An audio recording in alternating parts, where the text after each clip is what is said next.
Tu destino es el asilo, mamá. Ya no decides más. Eso fue lo que dijo. Así, sin pestañear, sin bajar la voz. Frente a la mesa del desayuno, con la taza aún humeante entre sus dedos pintados de rojo. Ni un temblor, ni una disculpa. Yo no supe qué decir. Me quedé mirando el vapor que salía del café instantáneo, como si ahí pudiera encontrar una respuesta. Como si algo, en la niebla marrón que se elevaba, pudiera explicarme en qué momento perdí el lugar que tanto me costó conservar. Es lo mejor para ti, y para mí también. Eso agregó, como si ya no doliera, como si el amor pudiera repartirse como las sobras de un plato. La miré, vi en su rostro algo más que frialdad, vi cálculo, y eso me hirió más que sus palabras, porque no era una explosión emocional, no era un impulso nacido del cansancio o del estrés, no, era un plan, fríamente trazado, antiguo quizá. Solo ahora se atrevía a decirlo en voz alta. No respondí, no ese día, no con palabras. Solo alcé la taza y bebí despacio, mientras por dentro algo se partía, una fisura, discreta, pero definitiva. ¿Cómo llegamos hasta aquí? Esa pregunta me persiguió durante horas, mientras lavaba los platos que ella dejó sobre la mesa sin siquiera mirarme. Mientras el eco de sus pasos subiendo la escalera llenaba la casa como una sentencia. Mientras el viento empujaba las cortinas del ventanal del fondo, ese que nunca más se abría para dejar entrar la luz de la tarde. ¿En qué momento dejé de ser su madre para convertirme en una carga? ¿Cuándo pasó de abrazarme por las noches, temblando de fiebre y miedo, a verme como una carga que debía sacar de su vida? Sí, ella usó esa palabra. Asilo. Con esa naturalidad con la que uno tira los restos al basurero. Como si yo no hubiese sido la que le enseñó a caminar, la que limpió sus vómitos, la que sangró cada mes para llenar la despensa, la que durmió en una colchoneta durante años para que ella tuviera una cama. Me observé las manos, arrugadas, lentas, las venas, marcadas como raíces de un árbol antiguo, manos que aún cocinan, que aún limpian, que aún saben coser botones y doblar ropa con esmero, manos que la cuidaron. ¿Y ahora? Ahora eran las manos de una anciana que ya no decide. Fue hace 6 años que Olivia volvió a vivir conmigo. Su matrimonio, con ese abogado frívolo, se vino abajo de un día para otro. No tengo a dónde ir, mamá. No tengo nada. Me lo dijo con lágrimas en los ojos. Yo no dudé. Abrí la puerta. La recibí con una manta caliente y sopa de fideos. Ella y Tadeo, mi nieto, se instalaron en el cuarto del fondo. El más grande. El que tenía ventana al jardín. Yo dormía en el pequeño, el que da a la calle. No importaba. Siempre estuve acostumbrada a ceder. Los primeros meses fueron difíciles. Sí, Olivia llegaba tarde del hospital. Tadeo apenas hablaba, pero al menos estábamos juntas. Otra vez, eso creí, pero poco a poco, la casa empezó a cambiar. Primero fue el cuadro que quité del salón porque no combina con mis muebles, mamá.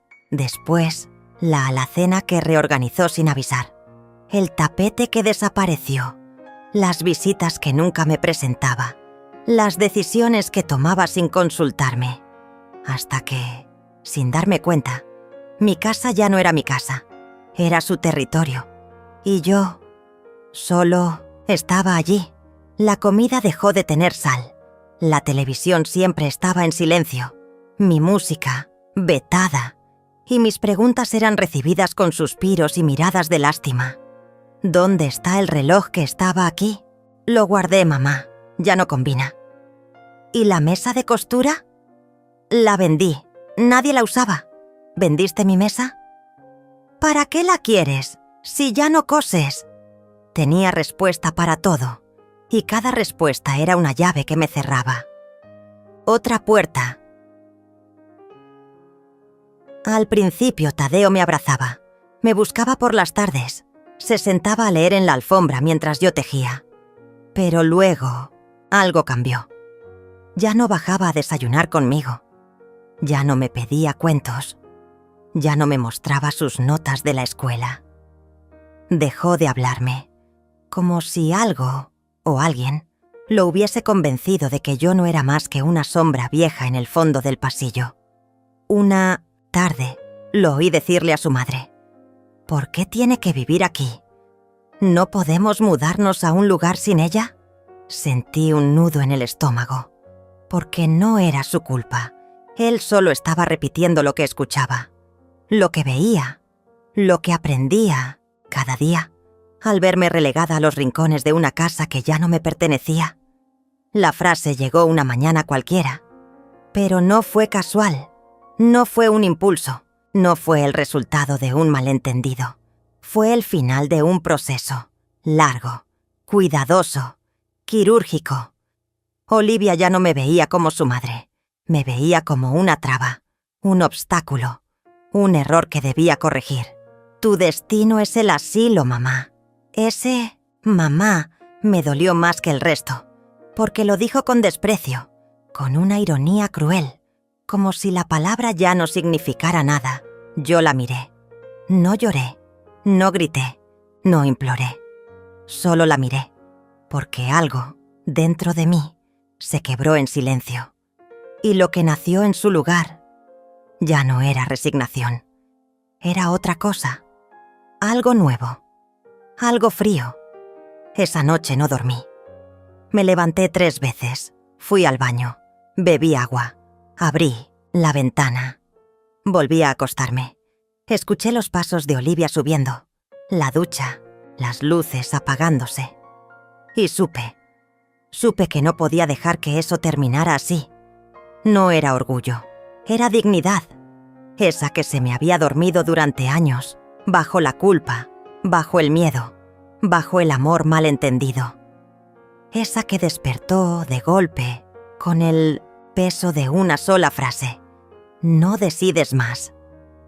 Yo iba a demostrarle lo contrario, pero no con gritos, no con insultos, no con lágrimas, con hechos, porque aún tenía memoria, aún tenía documentos y aún tenía voz, solo que ella aún no lo sabía. Yo no nací para ser madre. No lo supe entonces. Lo entendí después. Ser madre fue una elección, o más bien, una consecuencia que elegí abrazar con el alma abierta, a pesar del miedo, a pesar de la pobreza, a pesar de no haber tenido una madre que me enseñara cómo se hacía. Mi madre murió cuando yo tenía 12. Mi padre no era un hombre cruel, pero era seco. No sabía abrazar, no sabía hablar sin que su voz sonara como un eco de iglesia vacía. Crecí, así, aprendiendo a leer en las etiquetas del mercado, a escribir en los márgenes de los periódicos viejos, a llorar con la cabeza metida dentro del ropero para que nadie oyera. Me casé con Iago cuando tenía 19. Él era mayor que yo, 12 años, voz grave, manos grandes y una tristeza detrás de los ojos que nunca supe descifrar del todo. Trabajaba con carpintería y cada tanto tenía temporadas de silencio absoluto. Se encerraba en el galpón y no salía por días. Yo cocinaba, limpiaba, ponía las flores en la mesa y le hablaba a las paredes para no enmudecer por dentro. Pero cuando Iago me tocaba con ternura, cuando me rozaba la espalda sin pedir nada, a cambio, creía que el amor era eso: un poco de aguante, un poco de paciencia y la esperanza de que algún día él también se quedaría. Olivia nació un 15 de agosto. Yo tenía 23. No teníamos casa propia. Vivíamos en la parte trasera de la herrería de mi suegro. Había polvo en todas partes y las cucarachas salían en la noche a pasearse por la cuna. Pero cuando la vi, tan pequeña, tan roja, tan frágil, supe que todo había cambiado. Yo no sabía cómo ser madre, pero podía aprender. Y lo hice, cada día, Aprendí a esterilizar biberones en agua hirviendo, a hacer pañales con trapos viejos, a calentar leche con vela cuando no había gas. Aprendí a cantarle sin saber canciones, a inventar historias de princesas con nombres de frutas, a dormir con un oído abierto por si lloraba en la madrugada. Olivia creció entre carencias. No hubo fiestas de cumpleaños, con globos, pero sí hubo tortas hechas con pan duro, crema de café y cariño escondido. No tuvo muñecas nuevas, pero tuvo títeres de medias que hablaban y reían como locos. No viajó al extranjero, pero conoció cada rincón del parque donde yo la llevaba los domingos, con un termo de té y galletas rotas en un pañuelo. A los 8 años, Olivia enfermó. Una fiebre que no bajaba, una tos que no cedía. Los médicos eran caros, el hospital lleno. Dormí 2 semanas sentada a su lado, con paños húmedos, infusiones de hierbas y una promesa que le repetía al oído. «No te vas a ir, mi amor, no te vas a ir, te lo juro». Vendí mi anillo de bodas para comprar los medicamentos y cuando Iago se enteró, desapareció 3 días. Dijo que lo había humillado, que no era necesario, que él se encargaría, pero nunca se encargó de nada. Y a mí no me importó, porque ella volvió a sonreír, volvió a correr, y con eso bastaba. A los 12, Olivia ganó una beca en un colegio mejor. Había que tomar 2 buses para llegar. Se levantaba a las 5, yo a las 4. Le preparaba desayuno caliente. La esperaba en la puerta con una bufanda tejida por mí, aunque ella ya no quería que la vieran conmigo. «Me haces quedar como pobre, mamá». Eso me dolió. Pero sonreí y seguí esperando en la puerta. Cuando Iago murió, Olivia tenía 15. Un infarto. Sorpresivo. Silencioso. Se fue como vivía. Solo. Ella no lloró mucho. Creo que lo temía más de lo que lo amaba. Pero aún así, la noche del entierro durmió a mi lado, abrazada a mi espalda, como cuando era niña. Esa fue la última vez que la sentí frágil, porque después algo en ella se endureció. A los 18 se fue, una beca de medicina en la capital. Yo vendí el televisor para comprarle la maleta. La ayudé a empacar. Le bordé su nombre en cada prenda. «Cuídate, hija». «Sí, mamá». No miró atrás. Lloré una semana entera. Después me levanté, pinté la cocina, reacomodé los muebles y empecé a escribirle cartas. Cada semana, una. Aunque no siempre me respondía, me conformaba con imaginarla leyendo mis palabras. «Hoy hice arroz con lentejas, tu favorito. Pasé por tu colegio. Están plantando jazmines. Vi a Teresa, la hija del panadero. Se casó. Me preguntó por ti». Pequeñas postales de una vida que seguía sin ella. Volvió recién casada. Él era elegante, cabello brillante, dientes blancos, camisa cara. Yo los recibí con una cena sencilla, mantel nuevo y una vela encendida. «Gracias por todo, mamá, pero ya no eres parte de nuestra vida». No lo dijo así, claro, pero lo sentí. Las visitas se hicieron esporádicas, los abrazos más cortos, las llamadas escasas, hasta que un día dejaron de venir. Años después, apareció en la puerta, ojerosa, más delgada, con una valija rota y un niño de la mano. Me dejó. No tengo a dónde ir. No pregunté nada. Le abrí la puerta, le hice sopa, le puse sábanas limpias y al niño Tadeo le preparé un rincón con juguetes viejos que rescaté del altillo. La casa volvió a tener ruido y yo volví a sentirme viva. Durante un tiempo, creí que podíamos reconstruir algo, que el dolor la había ablandado, que su orgullo se había quebrado. Pero no, solo se escondía, esperando, y ahora todo tenía sentido. La frialdad, las decisiones tomadas sin mí, el desprecio velado, la indiferencia. Siempre pensó que esa casa era un paréntesis, que yo era parte del pasado, que su verdadera vida comenzaría en cuanto pudiera librarse de mí.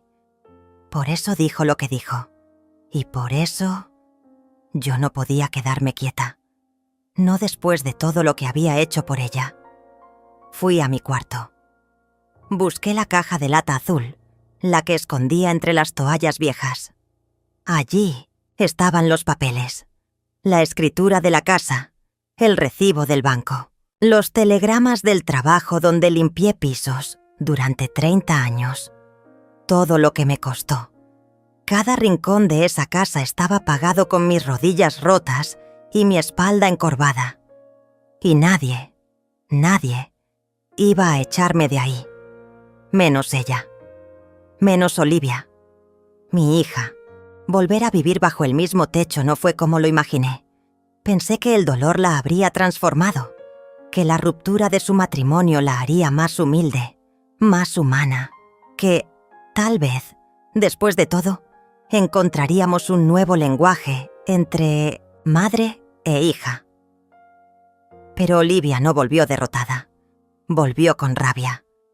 Había algo en su manera de caminar por la casa, en cómo movía las cosas del lugar sin pedirme permiso, en ese silencio cargado que dejaba caer entre frase y frase, algo que no entendía del todo, pero que me erizaba la piel, como si en cada movimiento suyo estuviera dejándome claro que no me necesitaba, que estar allí era una concesión, un favor, y yo hacía todo lo posible por no incomodarla. Al principio, me ofrecí para cuidar de Tadeo mientras ella buscaba trabajo. Ella aceptó con una sonrisa tensa. «Gracias, mamá. Supongo que es lo mínimo que podrías hacer». No lo dijo con crueldad, pero tampoco con amor. Sus palabras eran cuchillos envueltos en papel de regalo. Tadeo, en cambio, era mi pequeño sol. Tenía 8 años, una sonrisa con dientes desordenados y una mirada tan profunda que a veces me hacía apartar los ojos. Había en él una mezcla de ternura y lucidez que me recordaba a mí misma cuando era niña. Observaba todo, callaba mucho, y cuando hablaba, lo hacía como si escogiera cada palabra con pinzas. «¿Tú crees que mamá va a estar feliz otra vez?», me preguntó una tarde mientras dibujaba en la mesa. «Claro que sí, mi amor. Solo necesita tiempo». A veces grita sola en el baño. Me quedé helada. No supe qué decirle. Solo lo abracé. Conseguí adaptar la rutina para que todo girara en torno a ellos. Cocinaba temprano. Lavaba su ropa aparte. Le dejaba espacio. Me callaba cuando quería hablar. Pero nada era suficiente. Un día noté que faltaban algunas cosas en la cocina. Frascos que yo usaba para guardar condimentos. Una olla de hierro que había sido de mi madre. Unas cucharas de madera talladas por Iago. Pensé que se habrían roto o extraviado. No pregunté. Hasta que vi una publicación en el perfil de una vecina en redes sociales. Un mercado de segunda mano que Olivia organizaba cada sábado en el parque. Allí estaban mis cosas, a la venta, sin preguntarme, sin una palabra. Me dolió más de lo que admití, pero otra vez me callé. El desprecio no siempre grita. A veces solo respira cerca tuyo con olor a indiferencia. Las primeras frases que me golpearon fueron pequeñas. «Mamá, no toques eso. No sabes cómo funciona. No puedes simplemente quedarte en tu cuarto. Otra vez hiciste sopa. No sabes hacer otra cosa». Comenzó a cerrar la puerta del cuarto con llave. Me impedía entrar incluso para dejarle la ropa limpia. Me llamaba Lucelia en vez de mamá cuando hablaba por teléfono con alguien. A veces notaba cómo bajaba la voz cuando decía que vivía temporalmente en la casa de su madre, como si le diera vergüenza, como si yo fuera un bulto que no sabía cómo explicar. Y aún así, Cada vez que necesitaba algo, dinero para la escuela de Tadeo, tiempo para entrevistas, ayuda con trámites, acudía a mí. Y yo, como una idiota, seguía diciendo que sí, porque era mi hija, porque había aprendido a amar sin esperar nada a cambio, porque así nos enseñaron que ser madre es renunciar, es entregar, es perdonar. Una tarde llegó molesta. Había tenido un problema en una entrevista. Entró pateando la puerta. Tadeo se escondió en mi cuarto. Yo preparaba pan casero. Quise animarla. Hice ese que te gustaba, con cebolla y queso. Ella me miró como si le hablara en otro idioma. ¿Tú crees que con pan se resuelve todo? Estamos en el siglo XXI, mamá. Despierta. Tú no entiendes nada de lo que es la vida ahora. No respondí. Solo sentí como una línea invisible se dibujaba entre nosotras, una línea que ya no podría cruzar. Esa noche, oí su voz en mi el patio. Hablaba por teléfono. Sí, estoy aquí solo por ahora, pero pronto resolveré todo. La casa es vieja, pero el terreno vale. Con eso puedo dar el enganche para el departamento. No está a mi nombre, pero es cuestión de tiempo. Ella no tiene a nadie, y está vieja. Ya sabes, uno tiene que pensar en su futuro. Me quedé paralizada detrás de la cortina. No hizo falta escuchar más. Entendí. No solo me despreciaba, me quería fuera.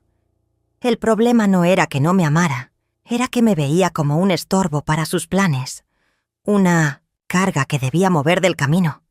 Y de repente todas sus acciones pasadas cobraron sentido. Las cosas vendidas, las miradas vacías, las frases cargadas. Ya no era solo dolor, era peligro.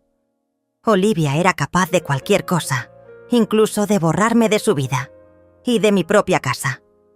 Empecé a guardar documentos, a esconder copias, a anotar fechas.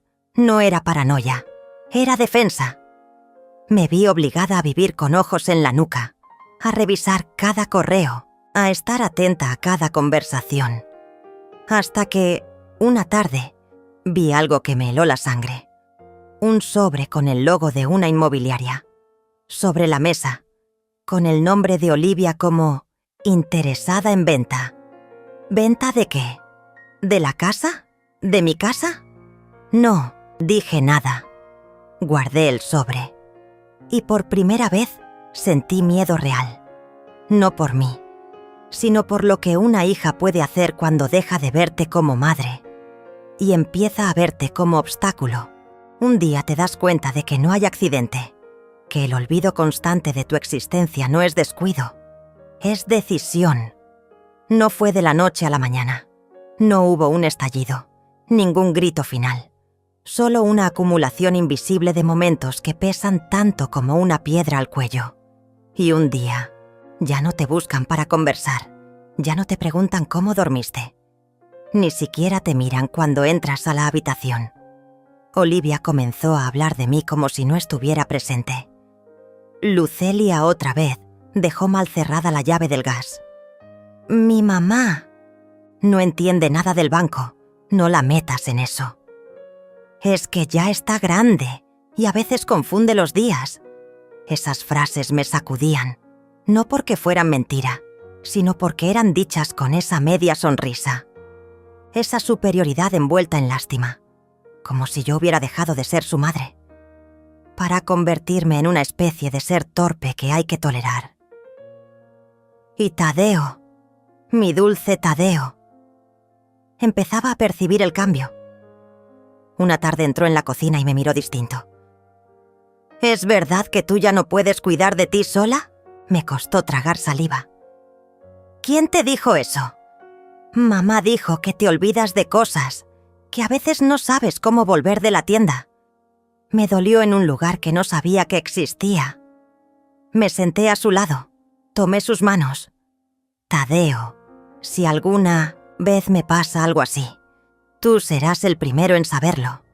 Pero por ahora, sigo siendo la abuela que te hace sopa y te espera con galletas. Él sonrió. pero había duda en sus ojos. Y esa duda no venía de él, venía de su madre. Olivia comenzó a desaparecer durante días. Decía que tenía entrevistas, reuniones, trámites. Yo me quedaba con Tadeo. Y con la angustia, porque cada día era una incógnita. ¿Volvería? ¿Traería otra frase afilada? ¿Habría vendido otro objeto? Una mañana desperté y mi juego de porcelana ya no estaba. La vajilla que había guardado por décadas, aquella que solo sacaba en Navidad. Fui al closet y noté también que varias toallas bordadas por mí habían desaparecido. Y ahí ya no pude más. La enfrenté. ¿Vendiste mis cosas? Me miró con fastidio, como quien tiene que perder el tiempo explicando lo obvio. Son solo cosas, mamá. No seas dramática. Eran mis cosas. No preguntaste. Porque si te preguntaba ibas a decir que no. Y tú no estás usando nada de eso. Solo acumulas cosas viejas. No tienes derecho. ¿Ah, no? Y tú tienes derecho a tenerlo todo. ¿Guardado mientras yo no tengo ni cómo pagar el internet para buscar trabajo? Me quedé en silencio. No porque ella tuviera razón, sino porque entendí que ya no hablábamos de objetos.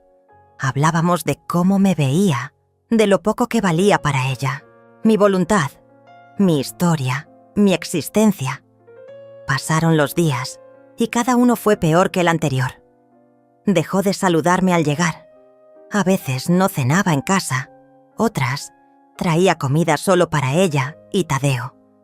Cuando le pedía algo, respondía con monosílabos. Un sí, un no, un no sé, a veces ni siquiera eso. Un día Tadeo llegó del colegio con los zapatos rotos. Fui al mercado, vendí algunas prendas mías y le compré unos nuevos. Cuando Olivia lo vio, explotó. ¿Por qué hiciste eso sin decirme nada? Porque tu hijo no puede andar así, Olivia. Porque tú no estás aquí. Ese no es tu papel. ¿Y cuál es mi papel entonces? Callarte, dejarme a mí decidir. Esta casa es mía ahora. Se hizo un silencio tan espeso que parecía cortar el aire, y entonces lo dijo. Tú estás aquí porque yo te dejo estar, pero si sigo sintiendo que te metes en todo, voy a tener que tomar decisiones. No me miró a los ojos, pero no hacía falta. Acababa de darme una amenaza, vestida de advertencia. Pasé esa noche sin dormir, revisando cada cajón, cada documento, cada recibo. Volví a esconder las escrituras, a duplicar llaves, a grabar audios. No era paranoia, era supervivencia, y aún así, no estaba preparada para lo que venía. Un sábado por la mañana, mientras ella se bañaba, su celular vibró sobre la mesa. Era una notificación bancaria. Tenía activadas las alertas, y ese mensaje me congeló. Depósito recibido. Concepto. Anticipo de compra. Inmueble. Inmueble. Mi casa. Nuestra casa. La de Iago. La de toda una vida. Cuando Olivia salió del baño, la esperé en la sala. El sobre de la inmobiliaria en una mano. Su celular en la otra. ¿Estás vendiendo la casa? Ella se detuvo. Bajó la mirada. Luego me enfrentó. Tú no entiendes. Es lo mejor para todos. ¿Cómo te atreves? Tú ya no puedes vivir sola, mamá. Esto es demasiado para ti. No tienes cómo mantener esta casa. No tienes a nadie más. Es lógico. Yo tengo algo que tú no tienes, Olivia. ¿Qué? Dignidad. No. Gritó.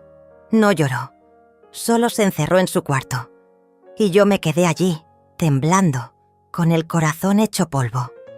Acababa de descubrir que mi hija no solo me despreciaba, quería borrarme, sacarme de la historia como si yo fuera una nota al pie, una sombra molesta, un estorbo en su camino.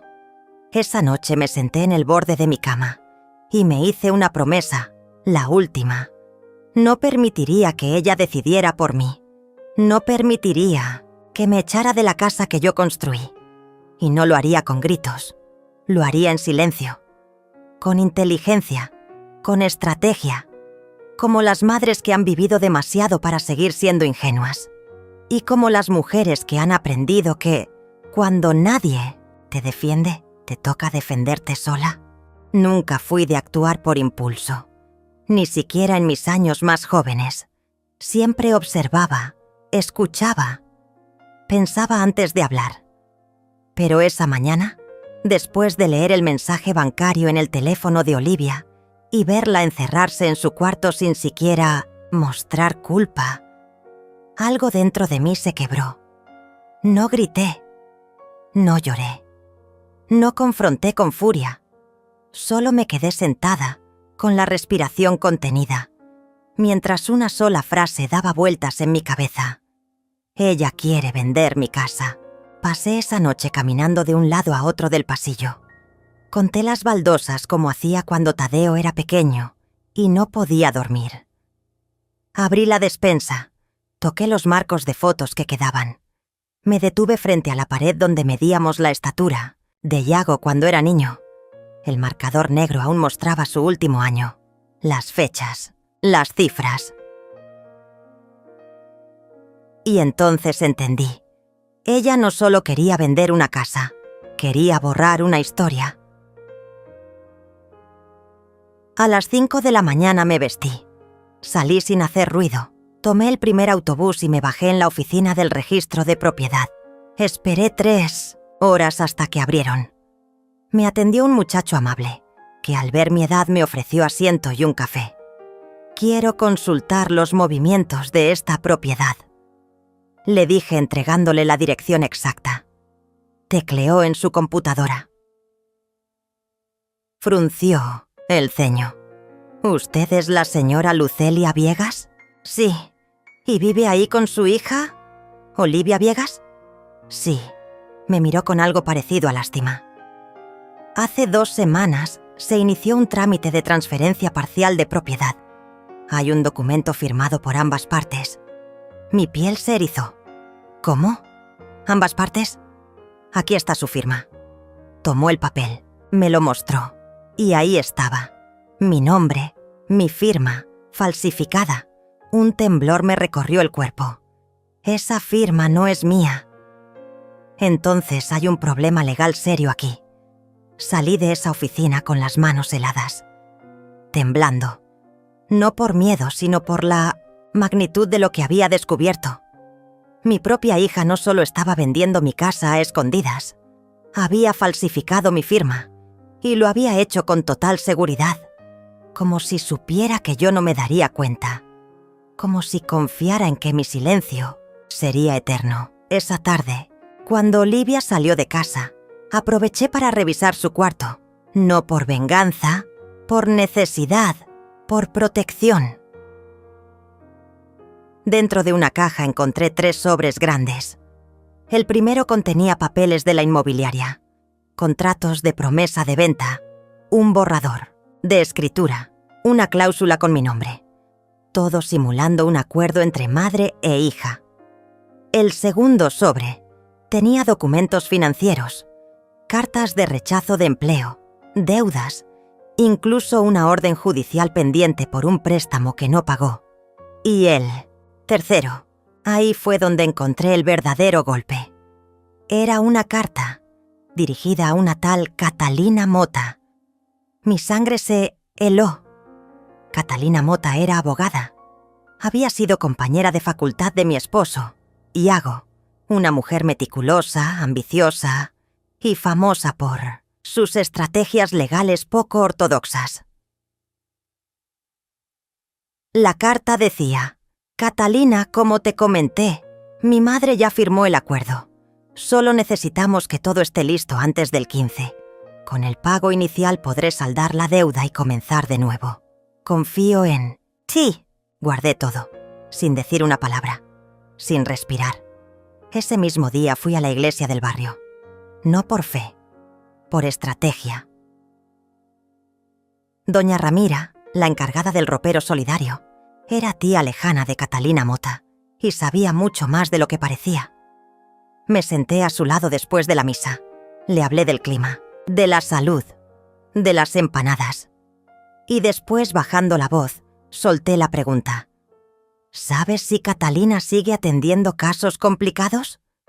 Catalina Mota asintió con una mueca amarga. Esa mujer no se mueve por caridad, cobra caro, pero sí, sigue trabajando. Hace poco ayudó a la hija de una amiga mía a quedarse con la casa de su madre. ¿La casa de su madre? Sí, la señora estaba enferma. Catalina armó un expediente diciendo que no estaba en condiciones de decidir. Y listo, le quitaron todo. Un horror. Sentí náuseas. Pero ya no había espacio para la ingenuidad. Sabía con certeza que Olivia planeaba lo mismo. Y ahora tenía pruebas. Volví a casa, cocinando como si nada, esperando que ella volviera para la cena. Cuando entró, me miró con desconfianza. ¿Dónde estabas? Dando una vuelta. ¿A esta hora? ¿Desde cuándo tengo que pedir permiso? No respondió. Y por primera vez la vi inquieta, como si intuyera que algo había cambiado, como si mi voz, antes débil, sonara ahora más firme. Esa noche soñé con Iago. Estábamos los dos sentados en el patio tomando café. Me decía, no dejes que te arrebaten lo que construiste con tus propias manos. Desperté con los ojos mojados y supe lo que tenía que hacer. Llamé a un número que tenía guardado hacía años. Doña Micaela Puntos, vecina, abogada jubilada, y una de las pocas personas en quien confiaba. La invité a casa. Le conté todo. Le mostré los documentos. Ella los leyó en silencio. Luego me miró con gravedad. Tienes un caso sólido, pero tendrás que moverte con cuidado. No quiero juicio. No quiero escándalo. No quiero destruir a mi hija. ¿Y qué quieres? Solo quiero que se aleje, que no vuelva a pisar esta casa y que entienda que no puede manipularme como si fuera una cosa vieja. Micaela asintió. Entonces hay una manera. Pasamos días organizando todo. Fotocopias, testimonios, un poder notarial. Nuevo. Un aviso en el registro para bloquear cualquier intento de transferencia. Todo legal, todo silencioso. Mientras tanto, en casa, Olivia empezó a ponerse nerviosa. Me miraba raro. Revisaba sus papeles más seguido. Me hablaba con un tono más seco. Pero no se atrevía a preguntarme nada. Y yo solo esperaba el momento justo. Una tarde, Tadeo me encontró en el patio, regando las plantas. Abuela, ¿estás bien? Lo miré y rompí en llanto. No por debilidad, sino porque era la primera vez que alguien me preguntaba eso en meses. Lo abracé con fuerza y en ese abrazo juré que todo lo que estaba haciendo era por él también. Porque merecía saber que su abuela no se rindió, que no fue barrida como polvo viejo. Cuando Olivia volvió esa noche, me llamó desde el pasillo. «Necesito hablar contigo». Entró al salón, se sentó frente a mí. Sus manos temblaban. «Mamá, hay algo que quiero explicarte». Pero esta vez la interrumpí. «No hace falta. No entiendes». «Entiendo todo, Olivia». «Mamá, sé lo de Catalina, sé lo de los papeles, sé que falsificaste mi firma, sé que planeabas vender esta casa y dejarme en un lugar donde nadie me conociera». Su rostro cambió de color. La sangre le abandonó las mejillas. «Mamá, yo solo quería ayudarte». «No, quería sacarme del camino». Silencio. «Pero no voy a gritarte, ni a maldecirte. Solo voy a pedirte algo». «¿Qué? Quiero que te vayas. Hoy. ¿Estás echándome? Estoy liberándome. ¿Y Tadeo? Él puede visitarme cuando quiera. Esta sigue siendo su casa. Pero tú ya no. Ella se levantó. Quiso decir algo, pero no pudo. Sabía que si insistía yo tenía pruebas. Sabía que podía denunciarla y que lo que había hecho era delito. Y entonces, por primera vez, vi miedo en sus ojos. Miedo real. Tomó sus cosas. Esa misma noche se fue. No hubo despedida. Solo el portazo seco de una hija que cruzó un límite del que no se regresa. Y yo me quedé en pie. Sola. Pero más fuerte que nunca. Los primeros días después de su partida fueron extraños. No de esos extraños que asustan, sino de los que dejan un eco. La casa estaba más silenciosa. Los pasos no retumbaban con fuerza. Las puertas no se cerraban de golpe. No había discusiones en la cocina ni portazos en el baño. Era como si por fin la casa respirara. Igual que yo. Pero el aire limpio también trae recuerdos, y a veces duelen más que las heridas frescas. Me tomó 3 días levantarme sin mirar hacia la habitación, vacía. 4 para dejar de preparar 2 tazas de café. 1 semana para entender que ya no tenía que estar alerta todo el tiempo. Que la paz, aunque tímida, había regresado. Tadeo seguía viniendo. Después del colegio pasaba por aquí. A veces jugábamos cartas, otras simplemente veíamos televisión sin hablar mucho. Pero su presencia me sostenía. Era como una cuerda invisible que me recordaba por qué había aguantado tanto. Y por qué no pensaba ceder jamás. Una tarde, mientras limpiaba el armario, del fondo, encontré algo que me desarmó. Una caja azul, desgastada por el tiempo. Dentro, recortes de tela, fotos antiguas de trajes que había confeccionado hace años. Y en un sobre pequeño, guardado con delicadeza, una nota escrita a mano. Zulma y Lucelia, el dúo que viste con alma. Mis ojos se llenaron de lágrimas. Zulma, mi amiga de juventud, la que cosía a mi lado en las ferias del barrio, cuando Tadeo era apenas un niño, y Olivia aún creía que la vida era compartir, no poseer. No supe por qué, pero decidí buscarla. Fui al mismo taller donde habíamos trabajado, hacía décadas. Ya no estaba. En su lugar, una lavandería moderna y sin alma. Pregunté en la panadería de la esquina. El dueño, viejo como yo, aún la recordaba. Zulma vive en la calle Jilguero, cerca del mercado. Tiene un taller pequeño. Ya no cose mucho, pero sigue recibiendo encargos de algunas clientas fieles. Esa misma tarde caminé hasta allá. Me temblaban las manos mientras golpeaba la puerta metálica del taller. Unos segundos después, apareció una figura delgada, con el cabello recogido en un moño desordenado y los lentes al borde de la nariz. Zulma. No había cambiado tanto. Pero sus ojos aún brillaban como entonces. ¿Lucelia? Asentí. Ella dejó caer una cinta métrica que colgaba de su cuello y me abrazó sin preguntar nada. «Pensé que estabas muerta», dijo riendo entre lágrimas. «Por dentro, casi lo estuve». Nos sentamos entre telas, tijeras oxidadas y máquinas de coser que gemían como viejas guerreras.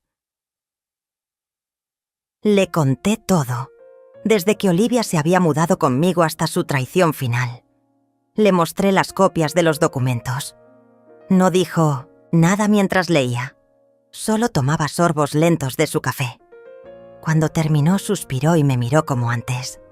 ¿Y ahora qué? Ahora me toca rehacer lo que quedó. ¿Y sabes cómo? No del todo, pero estoy viva. Y eso ya es algo. Zulma se convirtió desde ese día en mi confidente. Me visitaba cada tarde con algún retazo de tela. «Para que tus manos recuerden», decía dejándome agujas, hilos o botones sobre la mesa. Y poco a poco, mis dedos empezaron a moverse de nuevo. No por necesidad, sino por memoria, por dignidad. Una mañana recibí una carta certificada. El corazón me dio un brinco. Temí que fuera otra jugada de Olivia. Pero no. Era de Catalina Mota, un documento con tono legal donde informaba que por motivos personales se retiraba de la gestión de la propiedad. No habría más intentos de venta. No habría más firmas falsas. El intento había muerto. Y yo había ganado. Aún así, no canté victoria.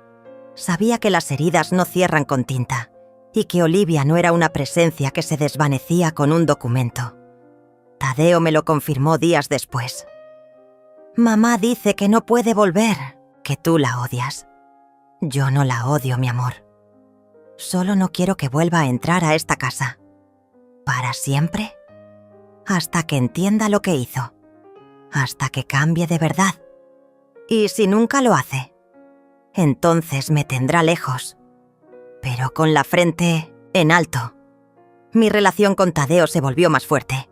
Jugábamos ajedrez, veíamos películas de vaqueros. A veces cocinábamos juntos y terminábamos riéndonos de nuestras propias torpezas. La casa volvió a sonar con risas. Pequeñas, honestas, sinceras. Zulma me propuso algo un día. ¿Y si hacemos una pequeña muestra? Nada grande. Un par de vestidos, algunos bolsos. Solo para nosotras.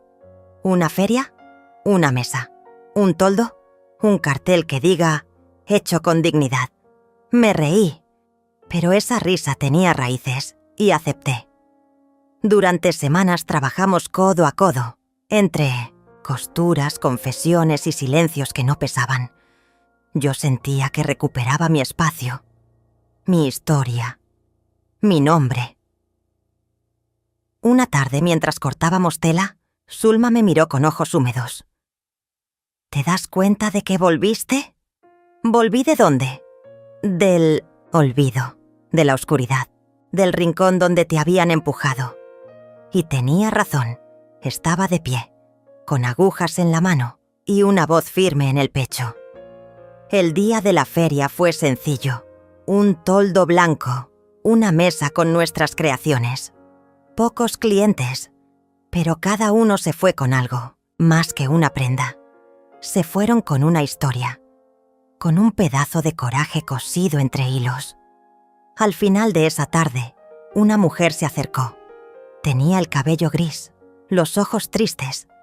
Me miró en silencio y dijo: ¿Usted es Lucelia Viegas? Sí. Su historia llegó a mí, por Zulma. Solo quería decirle que no está sola. Volví a casa esa noche con el corazón tibio.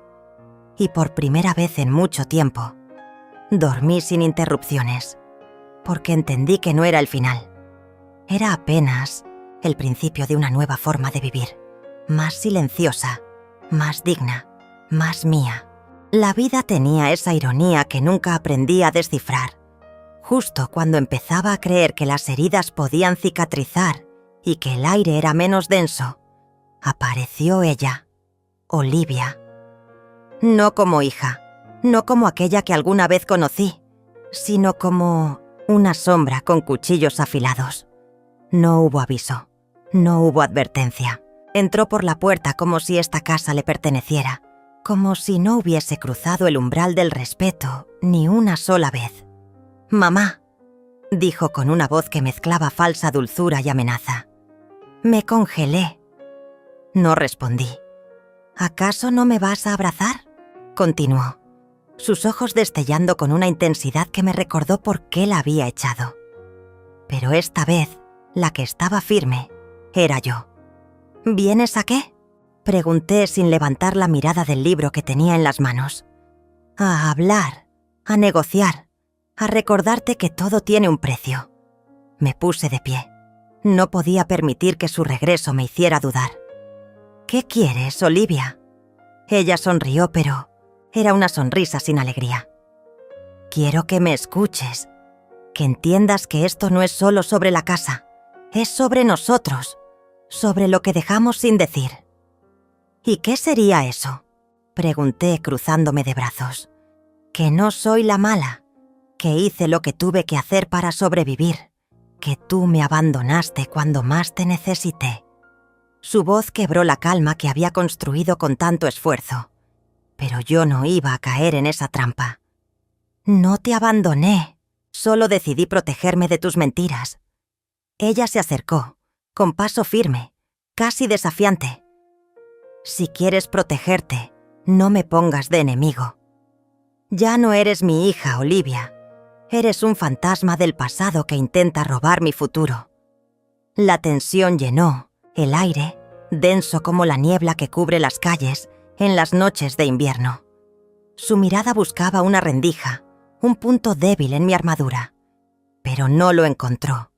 Y entonces vino el golpe inesperado.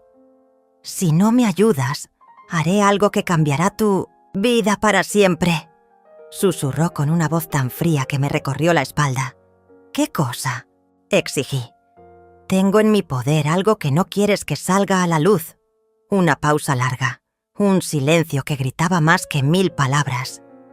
¿Qué es?, dije con el corazón acelerado. Un secreto de tu pasado. Algo que si se sabe, nadie te verá. Igual. El mundo pareció detenerse. Mis manos se cerraron en puños. No sabes de qué hablas. Sí sé. Y sé también que estás sola. Me miró como quien sabe que tiene la última carta. Pero yo ya no era la misma mujer. No temo a tus amenazas. Entonces prepárate para perderlo todo. Esa noche no dormí. Recordé cosas que creía enterradas. Errores, silencios, decisiones tomadas con miedo. Pero también recordé mi fuerza, la que me trajo hasta aquí. A la mañana siguiente decidí enfrentar el fantasma.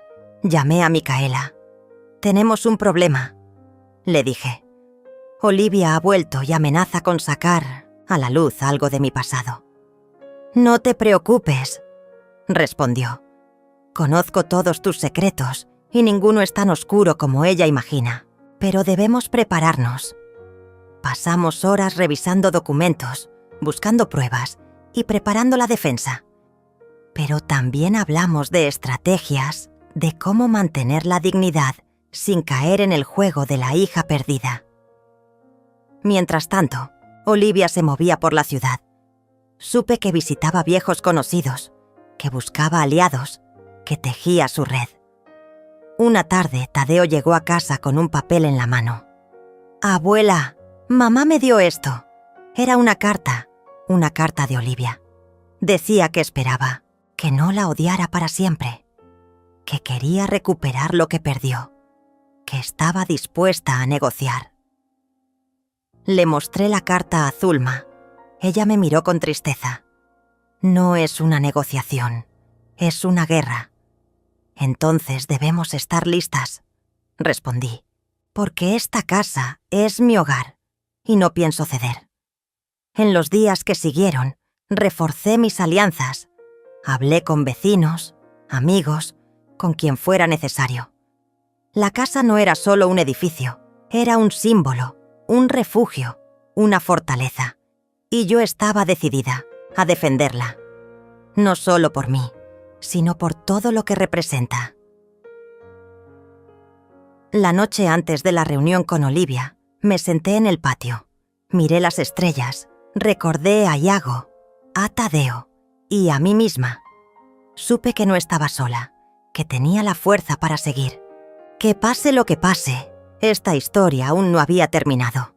El día que había estado esperando y temiendo al mismo tiempo, llegó como una tormenta silenciosa. Olivia apareció en mi puerta con esa mezcla de arrogancia y miedo que solo quienes saben que están al borde del abismo pueden tener. La casa, mi refugio, estaba impregnada del eco de nuestras palabras pasadas y de las heridas que aún sangraban. «Lucelia», comenzó con una voz tan baja que parecía que temía romper el frágil equilibrio. «Sé que sabes todo, que no te vas a dejar pisotear». La miré fijamente. Por dentro mi corazón latía con fuerza, pero no lo iba a demostrar. No hoy. «Estoy aquí porque aún hay cosas que resolver», continuó. «Porque no puedo irme sin que me escuches». «¿Escuchar qué?», pregunté con voz firme. ¿Tus mentiras? ¿Tus manipulaciones? Ella suspiró, y por un instante vi algo parecido a tristeza en sus ojos, pero fue solo un instante. No vine a pelear, dijo. Vine a hacerte una propuesta. Mi ceño se frunció. Sabía que esas palabras eran la antesala de algo oscuro. Habla. Podemos hacer esto fácil, propuso. No tienes que involucrar a nadie más. No quiero que Tadeo sufra. Solo quiero que me permitas seguir viendo a mi hijo, que pueda recuperar lo que perdí. Su mirada buscaba compasión, pero yo no estaba dispuesta a regalarla. Olivia, esta casa es mi hogar. No voy a ceder ni un centímetro. Entonces, ¿quieres guerra? Su voz se volvió fría. Porque eso es lo que tendremos si no llegamos a un acuerdo. En ese momento sentí cómo se activaba en mí una fuerza que creía perdida. No iba a permitir que el miedo dictara mi vida, ni que una hija rota intentara destruirme. Si quieres guerra, respondí, que así sea. Pero te advierto que no soy la misma mujer que dejaste atrás, y esta vez voy a luchar hasta el final. La conversación se convirtió en un intercambio de verdades y acusaciones, de recuerdos que dolían y silencios que gritaban. Pero había algo distinto ahora. No era solo una madre contra su hija. Era una mujer que había decidido recuperar su dignidad, enfrentar sus fantasmas y reclamar lo que le pertenecía. Olivia intentó manipular, hacerme sentir culpable, usar la amenaza de que podía revelar secretos oscuros de mi pasado. Pero yo estaba preparada. Micaela, mi amiga y abogada, me había ayudado a recopilar pruebas, a construir un muro impenetrable de defensa. Pasaron los días y la tensión se volvió insoportable. Olivia desaparecía y reaparecía con cartas, mensajes, llamadas, amenazas veladas y directas, pero también gestos desesperados. Su miedo a perder a Tadeo era palpable. Una noche decidí que ya no podía seguir así. Llamé a Olivia. «Tenemos que hablar», le dije. Aceptó. Nos vimos en un lugar neutral, una cafetería tranquila, lejos de la casa, lejos del pasado. Nos sentamos frente a frente. La mirada de Olivia estaba cansada. «Sé que no soy la hija que quisieras tener», comenzó. «Que he cometido errores». «Sí», respondí. «Y me han dolido todos. Pero también sé que tú has cometido los tuyos», dijo con voz quebrada. «Que a veces me sentí sola, abandonada». Suspiré. «No pretendí abandonarte. Solo intenté protegerme». «¿Protegerte?», rió con amargura. «A mí no me protegiste, me dejaste caer». Por un momento el silencio se apoderó del lugar. Ambas sentíamos el peso de todo lo no dicho. Entonces tomé una decisión. Mirándola a los ojos, con la voz firme pero llena de emoción, le dije: «Olivia, sé todo lo que has intentado esconder. Sé de tus planes, de tus mentiras, pero soy tu madre, y por eso te pido que te alejes de mi vida y de esta casa. No voy a ceder ante el chantaje ni la manipulación». «¿Y Tadeo?», preguntó con un hilo de esperanza. «Tadeo es mi nieto, y a él sí quiero verlo, estar con él, protegerlo. Pero tú, no quiero volver a verte en esta casa». Ella bajó la mirada. Sabía que había perdido la batalla. «No voy a llamar a la policía», añadí. «No quiero destruirte, solo quiero que respetes mi decisión». Salí de ese encuentro sintiendo un peso menos en el alma. No había ganado una guerra, pero sí había recuperado algo más valioso: mi dignidad. Los días siguientes, Olivia respetó el pacto. Se mantuvo alejada, con miedo a que yo cumpliera mi amenaza de exponerla. Pero Tadeo seguía visitándome, y cada vez que lo veía, sentía que todo había valido la pena. La casa volvió a llenarse de risas pequeñas, de ternura, de esperanza. En la soledad de mi cuarto, a veces lloraba, no por tristeza, sino por la liberación, porque había salido de la sombra que me mantenía prisionera.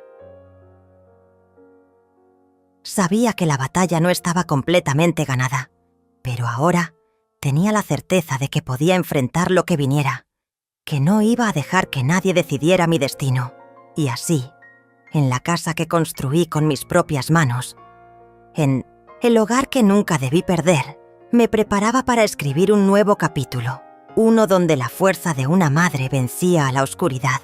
El amanecer entraba lentamente por las ventanas de la casa, que había sido testigo de tantos años de mi vida, de mis luchas y mis silencios.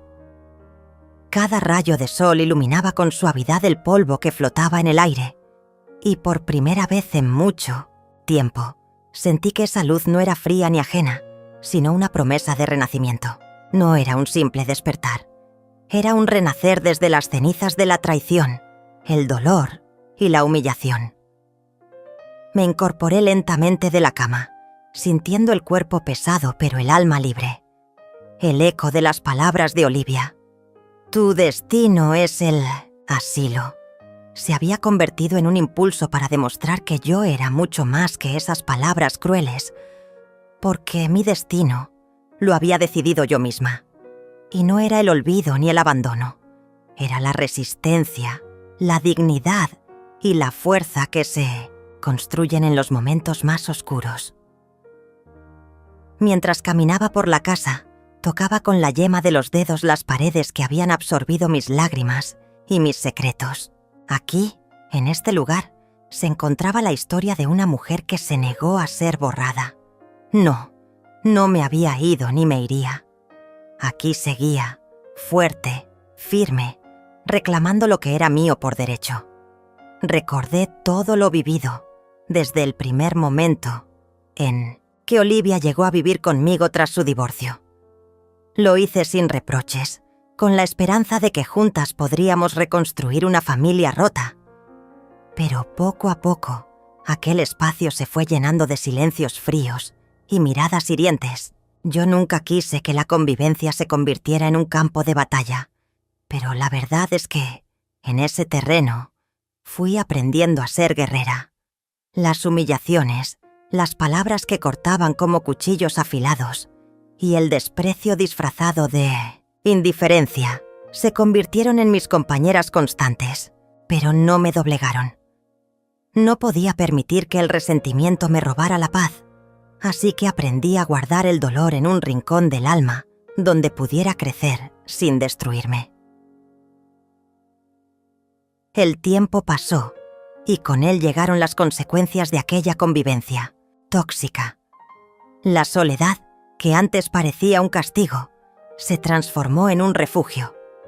Había momentos en que el silencio de la casa me hablaba y en esa voz callada encontraba la fuerza para seguir adelante. Porque la lucha no era solo contra Olivia, sino contra el miedo de perderme a mí misma. Y entonces sucedió lo inesperado. La llegada de Micaela, mi amiga de siempre, una luz en medio de la oscuridad. Ella fue quien me abrió los ojos a la posibilidad de un nuevo comienzo, de que la justicia no era solo un sueño lejano, sino una realidad que podía alcanzar.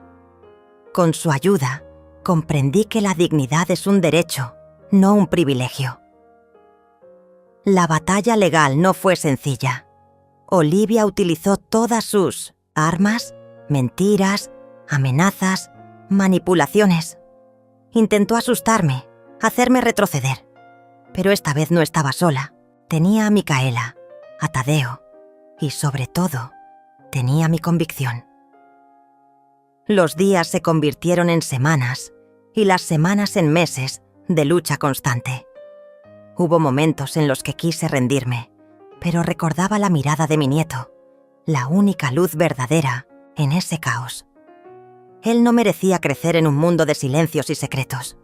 Merecía una abuela que fuera ejemplo de coraje. Y llegó el día decisivo. No fue en un tribunal, ni en una multitud, sino en la quietud de una conversación privada con Olivia.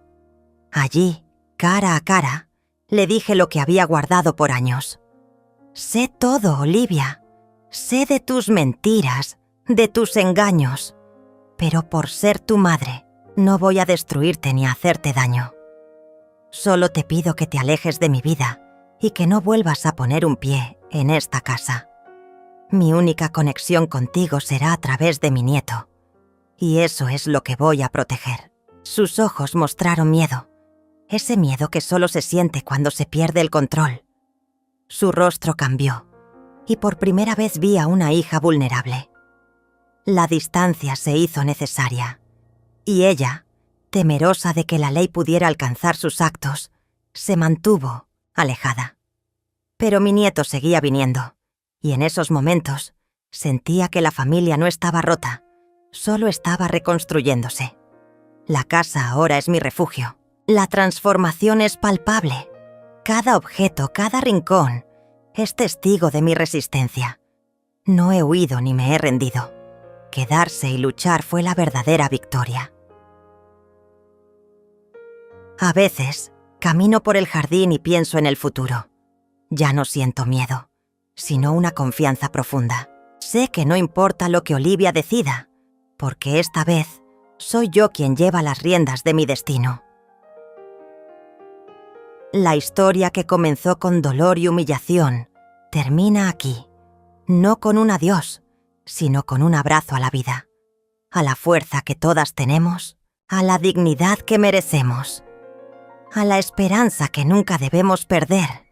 Y mientras el sol se pone, me siento en la mecedora del porche, mirando el cielo pintado de colores cálidos. Siento la brisa acariciar mi rostro y pienso: mi destino no es el asilo ni la derrota. Mi destino es este hogar, esta vida que reconstruí con valentía. Y aquí voy a quedarme, fuerte, libre, digna. Porque no hay mayor triunfo que ser dueña de uno mismo.